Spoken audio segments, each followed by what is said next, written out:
Ada soalan berkaitan dengan TNWT26. Okey, saya bacakan soalan tu. Remote control boleh guna untuk ambil video tak? Untuk start, pause and stop recording. Okey, dekat TNWT26 mini quad report ni, dia ada satu remote shutter yang mana kita boleh connectkan dengan Bluetooth handphone kita. So, tekan lama-lama untuk bagi dia on.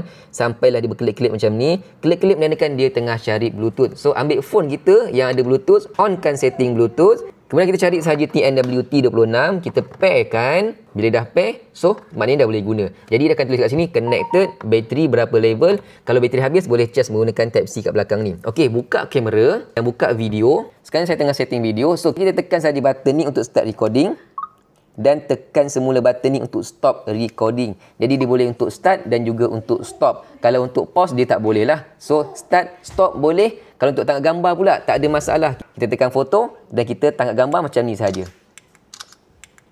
Mantap kan? So remote dia boleh gunakan untuk start and stop recording. Boleh juga untuk tangkap gambar. Semuanya daripada TNWT26. Kat mana dapatkan? Ada dalam link dekat bawah. Mantap.